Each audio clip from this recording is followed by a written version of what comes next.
Seja muito bem-vindo ao Juntando Ideias. E tô aqui mais uma vez com a minha mãe, Zilma Lia. É uma satisfação enorme estar aqui com você. E nós estamos discutindo, nessa semana, sobre a construção do self, sobre esse conceito da construção do self. E para mim é uma novidade, né? Eu sempre aprendo muito com você. E para mim, o que eu via antes de selfie era só o termo do inglês mesmo, e é questão de tirar foto, e é nesse sentido, né, que a gente utiliza muito selfie. Me diz, resumidamente, assim, de uma forma simples, o que é o selfie? Que conceito é esse? Então, bom dia, Bom né? dia. E começar um dia juntando ideias é sempre uma alegria, Com né? certeza. Bem, então o que vem a ser o selfie? Vamos usar o seu exemplo? Você pega o celular e você vai tirar uma foto. Você vai tirar uma foto de quem? De mim mesmo. Então você acabou de responder o que é o selfie. Selfie é o eu. Então é uma inteligência da inteireza. Ou seja, é a construção da sua identidade, do seu próprio eu. É a sua individualidade se manifestando, a sua subjetividade, ou seja, é a sua essência se construindo. Mas eu estou falando de uma essência como um produto social, né? Entendi. Então quando a gente fala sobre a construção do self, é o ser humano construindo a sua identidade, a sua personalidade. E isso começa logo nos primeiros instantes de vida. Então, assim, quando a gente fala da nossa essência, dessa subjetividade que nós temos, né? E as pessoas falam assim, nossa, eu parece que eu não estou sendo eu mesmo, né? Essa essência não é algo que a gente nasce. Essa essência, ela é uma construção do meio com, né, sei lá, talvez com um pouco de mim, tem carga genética, não tem carga genética, é totalmente meio, é uma mistura disso tudo. É uma mistura, né? Então, quando a gente fala que a gente precisa de construir o self, nós estamos já afirmando que o bebê, ao nascer, ele não nasce pronto, né? Ele nasce pronto só do ponto de vista biológico, né? Uhum. Então, bebê de humano vai ter todas as características de humano, mas as suas construções, a construção das suas dimensões emocionais, cognitivas, intelectuais, psicológicas, elas serão construídas na relação com o outro. Então, pressupõe que esse bebê precisa de estar em um contexto, né? Até lembrei daquela situação daquelas crianças que foram criadas por lobos lá, por umas, né? E depois não consegue se integrar socialmente mais. Porque realmente não teve essa construção nessa primeira fase, Exatamente, né? Que exatamente. mostra que é realmente uma construção. É uma construção, né? Então, entender essa construção, ela é fundamental para a gente compreender como é que o ser humano se desenvolve, Sim. né? Então, e ele se desenvolve como Vygotsky nos amplia os nossos conhecimentos, né? Nas interações contextualizadas, né? Então, nós somos seres sociais. Então, no primeiro instante, o bebê já começa uma relação com o outro. E esse outro é a mãe, né? Sim. Quando não a mãe, é alguém que substitui, que vai cuidar desse bebê. Então, o bebê humano, ele é, considerando assim todos os bebês da natureza, é o bebê mais dependente. Que ele precisa de alguém, não que só cuide da sobrevivência dele, mas que cuide também do desenvolvimento dele. Ele Sim. não se desenvolve sozinho, né? Se ele for criado por lobos, ele vai se comportar como lobos, Exato. né? Tanto que tem uns bebês de 30 anos que dependem dos pais e tudo até hoje, né? Incrível. Também.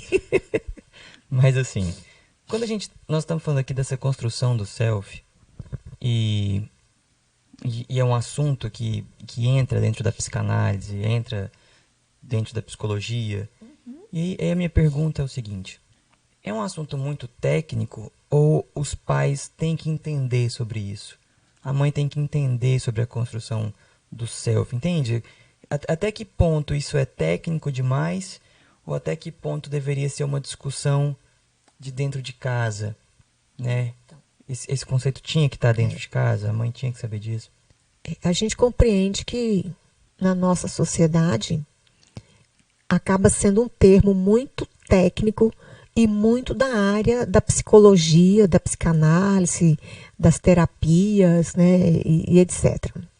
Mas é um tema tão importante que, por exemplo, todas as pessoas que decidem ter filhos, se tornar mãe e pai, deveriam entender sobre esse assunto. Mas não está presente na nossa cultura compreender um assunto tão específico.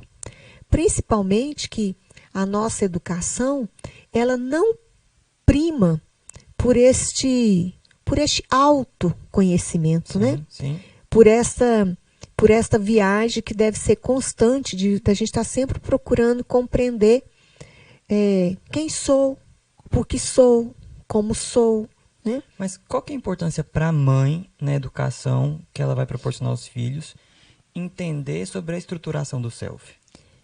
Porque aí a mãe vai estar agindo de forma consciente. A mãe que compreende sobre a construção do self, ela vai entender que tudo que ela fizer com o bebê, se for coisa boa ou se for coisa ruim, isto vai influenciar na vida, no desenvolvimento do bebê. Sim. Então, um exemplo. Um bebê chora. Ele chora ali nos seus primeiros dias mesmo, Certo. de vida. Uhum. Esse bebê que chora, você pressupõe que ele chora por aquilo que é assim, a necessidade primária dele, alimentar. Certo. Né? Se o bebê chora e ele é atendido rapidamente, então ele tem a sua necessidade atendida. Ou seja, ele chorou de fome, a mãe veio, a mãe ofereceu os seios, a mãe ofereceu a amamentação, ele vai se nutrir. Sim. E tem que ser nutrido, né? Sim. Não é só simplesmente alimentar, ele precisa de ser nutrido. E esse bebê, então, vai começar a ter um desenvolvimento mais estruturado. Porque todas as vezes que ele chorar e ele for atendido, o seu sistema límbico vai começar a compreender que ele não está sozinho, tem alguém que cuida dele. Isso gera confiança, isso gera segurança, o ambiente é acolhedor, né? O ambiente não é invasivo. Ele vai então desenvolvendo de uma forma saudável, onde ele tem a liberdade de expressar. Então ele pode chorar, ele pode grunhir, ele pode dar seus gritinhos, porque ele sabe que qualquer som que ele fizer, tem alguém que vai chegar e que vai olhar para ele com carinho, que vai conversar com ele. Então, isso vai fazer com que ele tenha o sentimento de pertencimento. Isso. Qual que é o autor que diz sobre isso? Carl Rogers é que vai explicar bem essa questão, né? Eu gosto muito de Carl Rogers, que é um psicólogo, psicopedagogo norte-americano, juntamente com Winnicott, que é um psicanalista, né?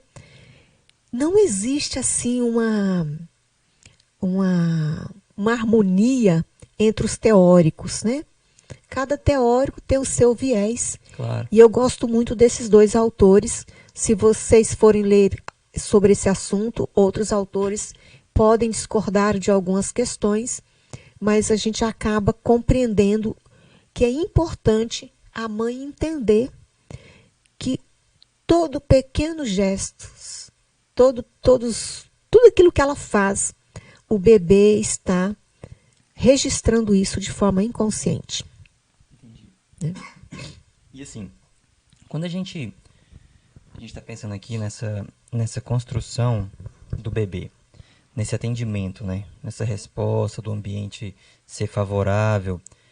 Então, quando o bebê é atendido, pelo que eu aprendi, esse é o self estruturado. Estruturado. Estruturado. É, bem estruturado, né? Então, a gente vai chamar de os autores que eu citei vão chamar de self estruturado, porque caso não aconteça do jeito que eu expliquei, do bebê ser bem atendido, o self não será bem estruturado, mas será um self adaptado. Adaptado. O self adaptado é aquele em que ele não foi bem atendido. Qual que é o ciclo do Exatamente. do Então, não adaptado? então Do vamos, adaptado. então vamos imaginar o segundo bebê, né? Certo. O segundo bebê teve uma necessidade, vamos imaginar que foi fome, né? Contando que ele não tenha nenhuma doença, então ele chorou, ele está com fome. Aí ele não é atendido. Como ninguém apareceu para atender a necessidade dele, ele vai chorar mais forte. E ele chora mais forte e ele está à espera, né? Alguém virá ao meu socorro. Uhum. Isso gera no bebê uma ansiedade, né? E aí ele continua chorando. E ele põe mais força nesse choro, porque, imagine, se pra gente chorar 1 minuto é muito, imagina para um bebê, né? Nós estamos falando de bebês saudáveis, De né? bebê, exatamente. Que tá só ali naquela... Que só tá pedindo Exatamente, o leite. o leite, ele tá pedindo uma comida. uma alimentação, né? Uhum. Então, ele não foi atendido. Ele está com ansiedade. Ele continua chorando naquela ansiedade, sentindo sozinho. Ninguém veio ao meu socorro. A minha fome está aumentando. Mas agora, além da fome, ele tem medo. Vai que não aparece ninguém. Eu estou só. Né? Se ele pudesse falar, e ele dizer assim, como é que foi que me deixou aqui sozinha? Eu sou apenas um bebê. Mas como ele não vai falar isso, mas o seu sistema, que já está captando tudo o que acontece, já gerou nesse bebê o medo. Então, o medo gera o quê? Insegurança. Né? E o bebê continua chorando ainda com mais raiva. E agora ele tem ansiedade, ele tem medo, e aí ele chegou ao ponto da raiva. Agora ele está com raiva. É aquele bebê que grita mesmo, sabe? Você fala assim, meu Deus, quem está batendo esse bebê? Né? O fato dele ter passado por esse ciclo, se foi pequeno ou não, pequeno ou grande é relativo, né? Que pode ser pequeno para mim, para o bebê pode ser enorme. Isso fez com que o bebê sentisse, então, eu estou sozinho. Não tem ninguém cuidando de mim. Né? Ninguém me acolheu. Eu tenho uma necessidade, eu tenho fome e ninguém veio aqui me dar comida. Né? Eu estou inseguro. Se ele conseguisse falar, ele ia dizer assim, por que estão fazendo isso comigo? Né? Sim. Todo esse ambiente, que não é um ambiente acolhedor, vai proporcionar para o bebê uma emoção de não pertencimento. Ninguém cuida de mim, eu estou só neste mundo. Né? E aí, quando chega alguém, vamos imaginar que esse bebê chorou durante uns 10 minutos. Quando chega alguém, provavelmente a pessoa está vendo o bebê desesperado. Em vez da pessoa acolher, o que ela vai dizer? Como você é chorão? Que gritaria é essa? Por que você está berrando desse jeito? Eu vou bater em você. Eu não quero esse barulho todo. Papapá. Então, olha, o bebê tem poucos dias de vida e a mãe já está dando uma bronca. E ele passa a entender que é uma bronca. E ele perde a sua liberdade de expressão.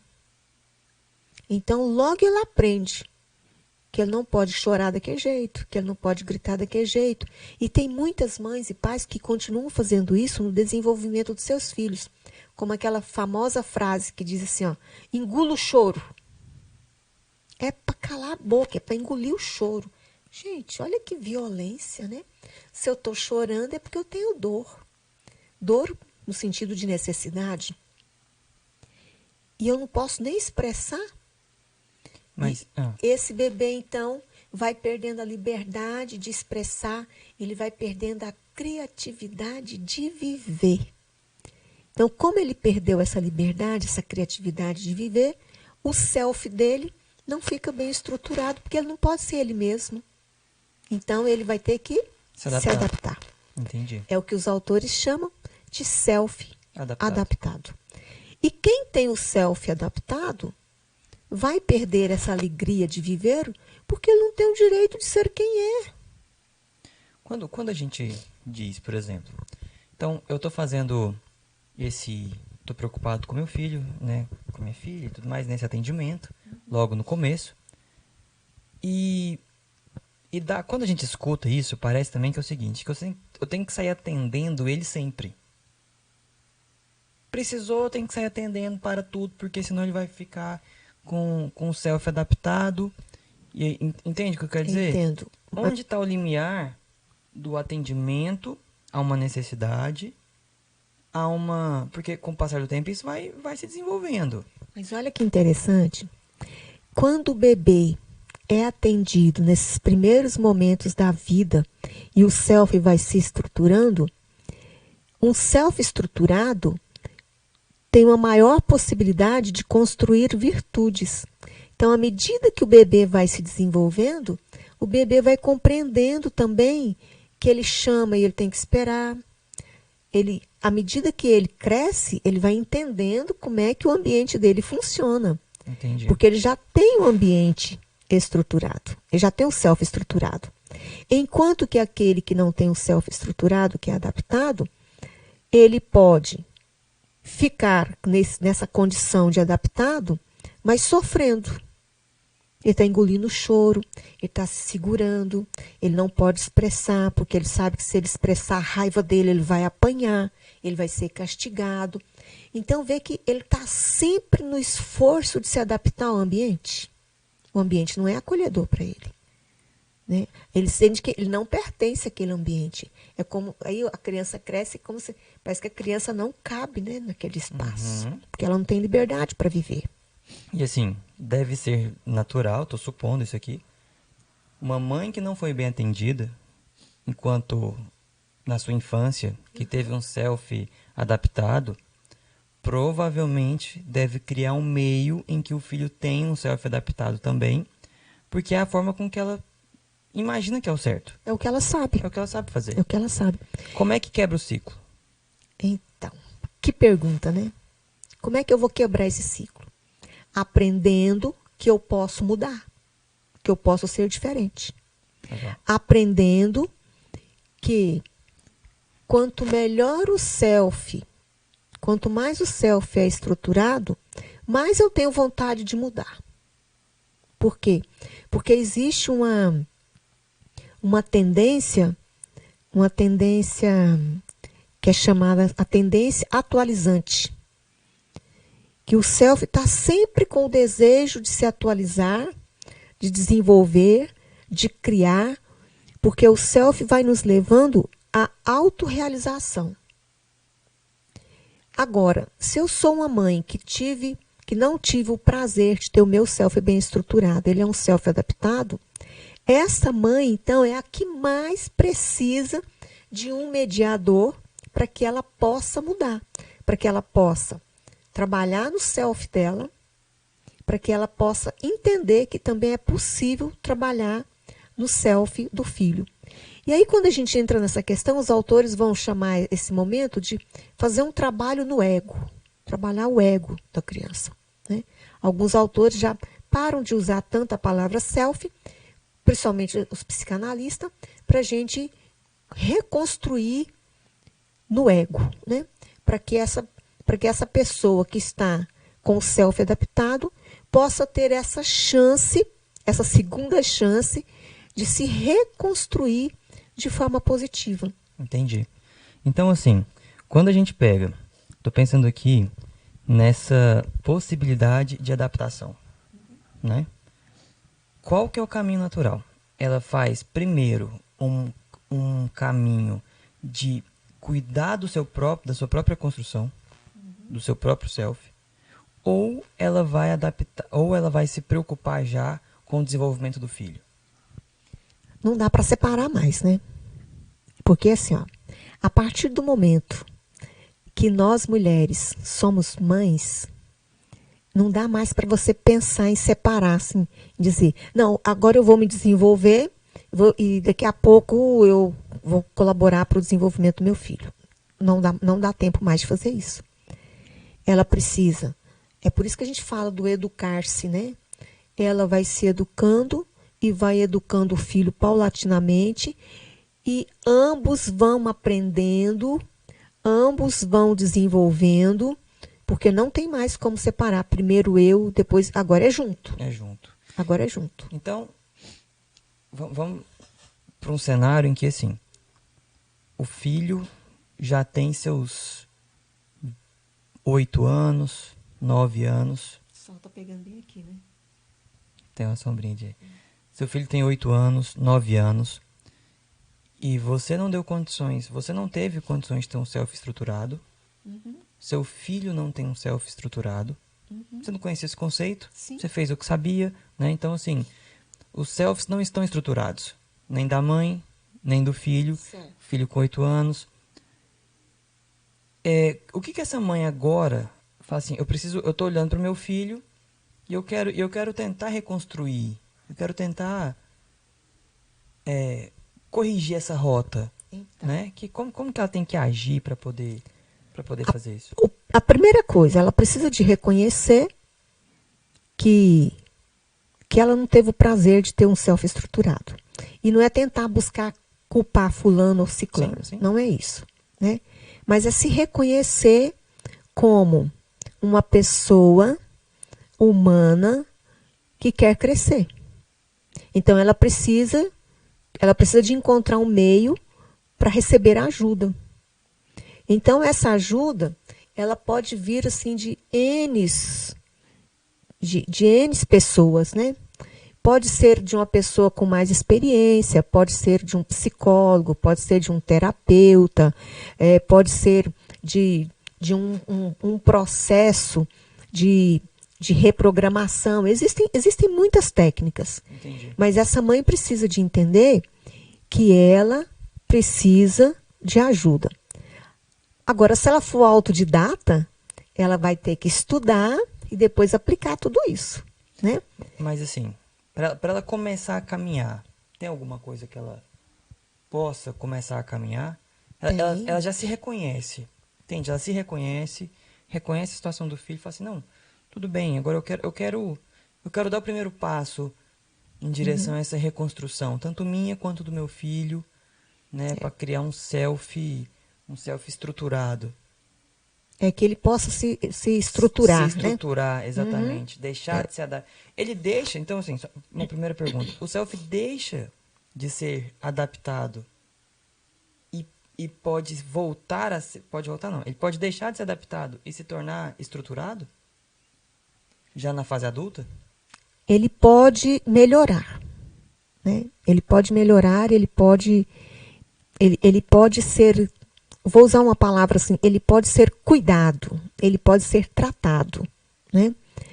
Então, quando a gente fala que um self estruturado é o que favorece a construção de virtudes, principalmente a virtude da responsabilidade, da honestidade, da empatia, da alteridade. Se o self é bem estruturado, esse ser tem condições de construir virtude. Se ele é adaptado, significa que ele terá dificuldade para construir virtudes. Sim. Então ele precisa de sair dessa condição ruim de falta de alegria para viver, né? Falta de prazer para viver, para que ele encontre então significado na sua vida, né? E a partir do momento que ele vai encontrando significado, ele vai, então, melhorando a estruturação da sua identidade, da sua personalidade. Porque identidade, personalidade, tudo isso é mutante, tudo isso muda o tempo todo.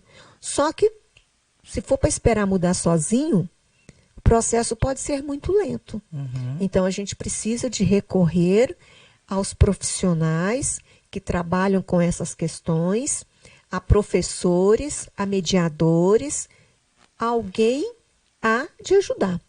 E uma das coisas que eu gosto muito do que eu faço, porque o meu propósito é esse. Eu quero compartilhar com as pessoas aquilo que eu aprendi. Sim. E eu vi o quanto que aprender sobre a construção do self promove mudanças. Então, eu me reconheço na condição que estou e agora eu passo a ter atitudes de renovação. Eu quero sair dessa condição.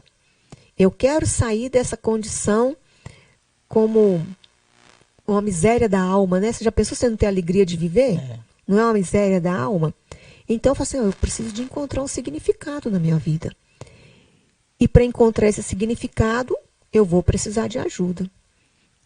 Nós colocamos até no Instagram, você falando isso da missão de poder ajudar, um desafio que parece bobo, né, que tem muito a ver com a live de ontem, que era sobre isso, assim, como que faça elogios ao seu filho por 9 dias seguidos, né? E por que isso pode ajudar nesse caminho de estruturação do self, de... Existem muitas ferramentas para ajudar na estruturação do self. Porque vamos pensar assim, ó. Carl Rogers, ele vai dividir o self em 3 momentos, né?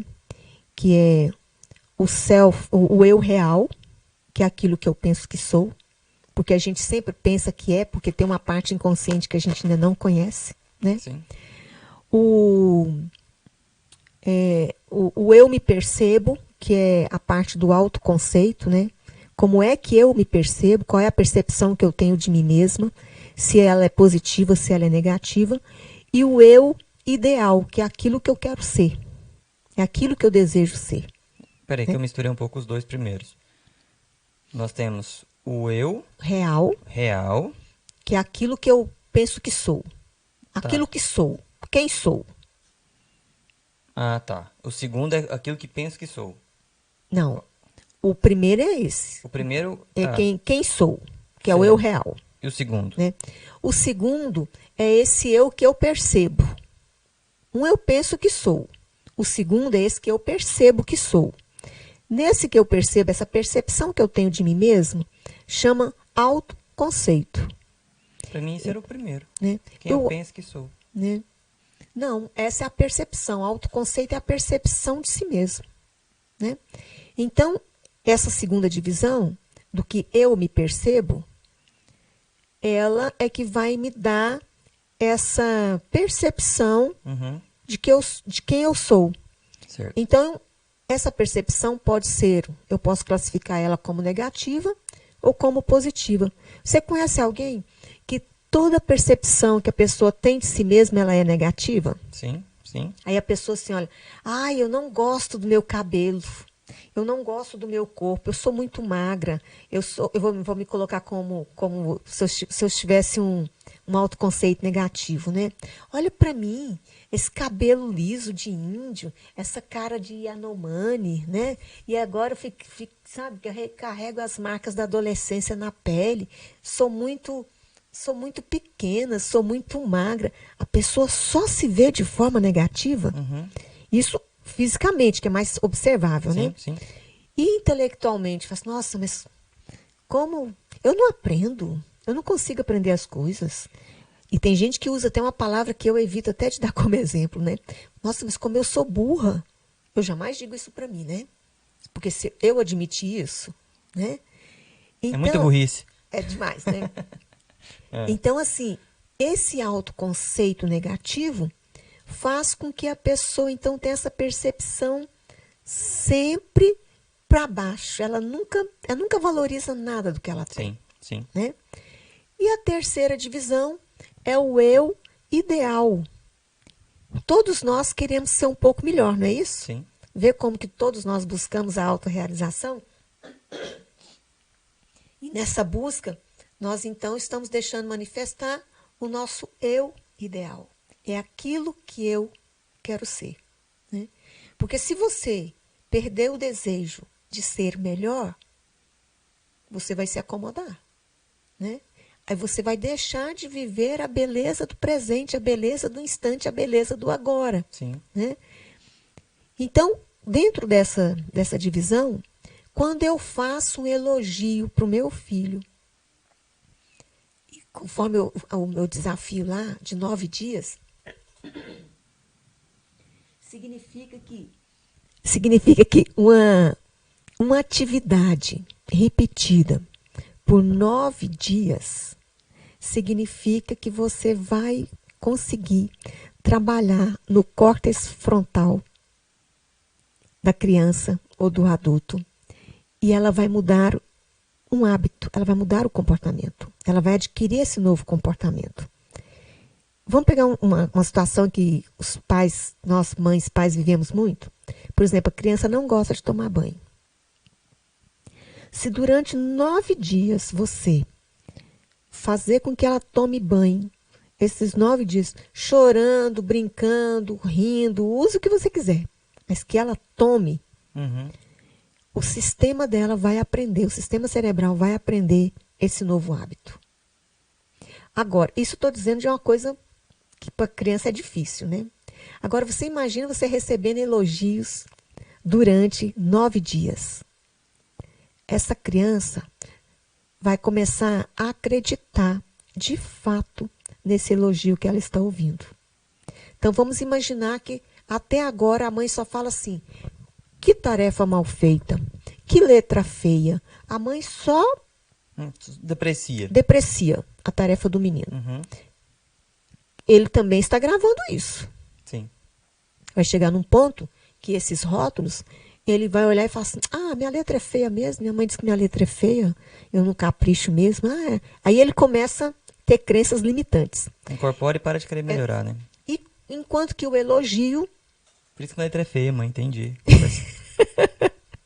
E o elogio vai exatamente mostrar para o filho o quanto ele tem melhorado. É claro que a mãe ou o pai não pode ser hipócrita.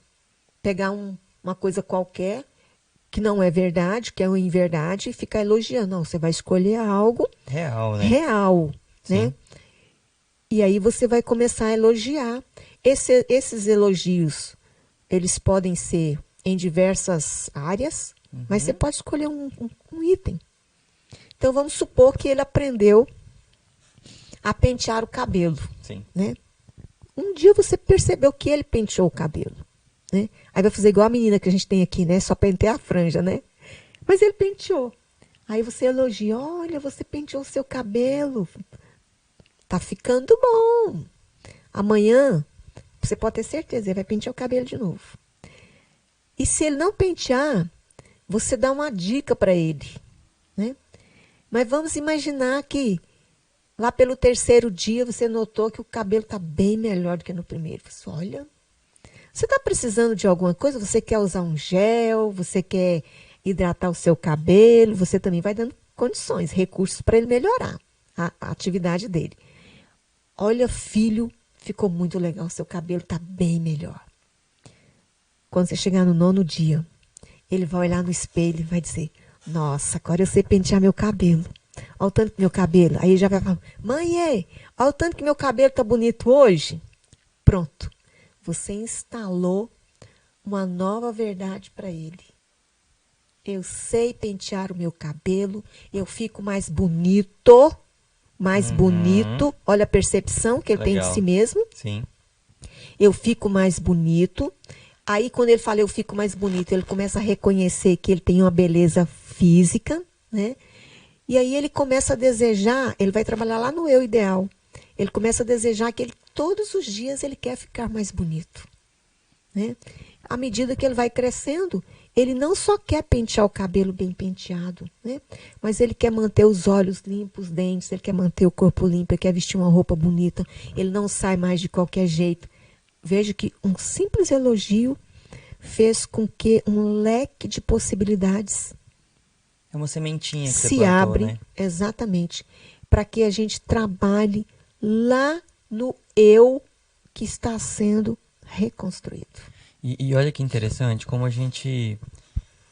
nós, pais, desconhecemos estratégias simples que são eficientes, transformadoras, né, que pode gerar um resultado em uma criança completamente diferente do que se eu não aplicar isso. Né? Às vezes é o desvio, a gente fala assim, é o desvio de 1 grau. O desvio de 1 grau hoje, lá na frente, dá uma diferença enorme de rota. Exatamente. Por isso que eu gosto de ficar dando essas pequenas dicas, né? Porque toda grande mudança começa por uma pequenina mudança, né? A gente não faz uma grande mudança de uma vez, né? Então, se eu quero reformar essa casa, eu vou ter que começar por um item pequeno, né? Sim.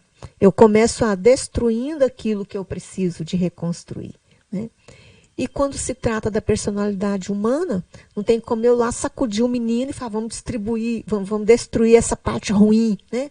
Não, mas eu começo então a plantar uma semente, a semente do elogio. E existem pesquisas sobre isso.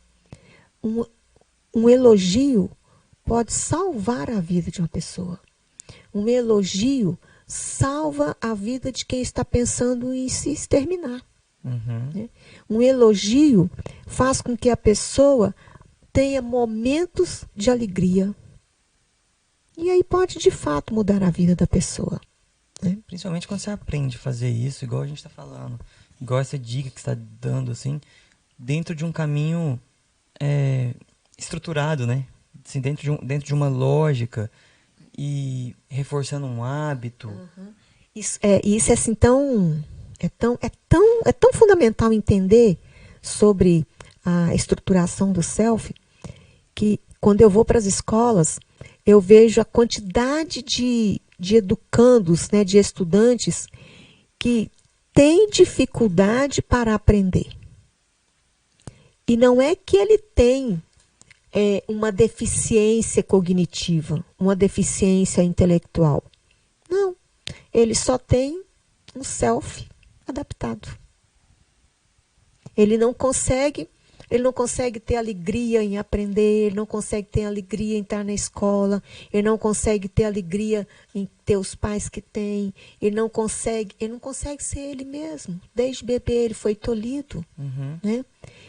Então, a maioria das crianças que tem dificuldade para aprender precisava de ser feito um trabalho, precisa de ser feito um trabalho nessa reconstrução, principalmente do autoconceito, né? Que é a percepção de si mesmo, eu melhorar a percepção que eu tenho de mim. Tinha que ser quase que tema obrigatório, né, nas escolas, que a gente tivesse esse momento, não é discutir autoconceito, mas um momento em que a criança olhasse para si. Né? Exato. Quando eu estou trabalhando com o superdotado, eu crio esse momento. E aí eu não fico teorizando, né? Eu não vou chegar para ele e falar assim, hoje nós vamos fazer um trabalho conforme Karl Marx ou Carl Rogers, etc. Não. Eu começo com uma atividade prática, né?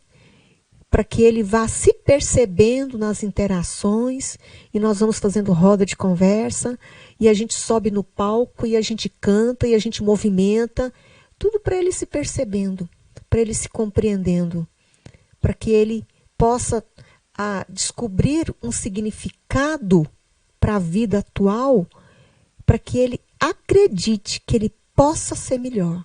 Então aí a gente vai trabalhar no eu ideal, né? O que eu quero ser?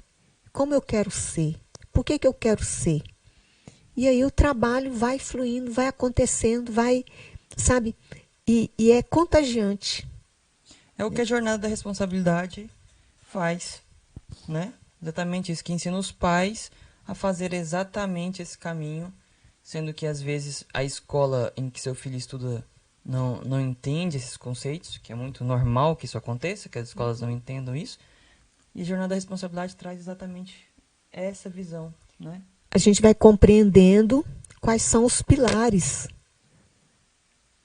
nos auxilia a compreender a responsabilidade e como é que você auxilia também o filho a ter responsabilidade, né? Sensacional. Sensacional. Eu acho que de um conceito que parece ser tão simples, né? Ou tão complexo. Ou tão complexo. Eu digo simples assim, quando você escuta assim, não, self sou eu mesmo, isso eu sei o que é. Uhum. Você tem uma falsa ideia de simplicidade por estar distante do tema, e à medida que vai entrando, vai aprofundando, a gente vai vendo o quanto que é rico, e o quanto que é profundo, e eu reforço o quanto que eu aprendo, né? Fico muito feliz de estar nessa jornada com você, de estar aprendendo tudo isso com você, de poder colocar em prática com a Valentina, que é o nosso laboratório, né? Que é minha filhinha que está caminhando aí para 6 anos, e o quanto que a gente aprende, o quanto que a gente consegue não só discutir temas teóricos, mas realmente olhar para ela e ver essa aplicação de tudo, e é um olhar constante para nós mesmos.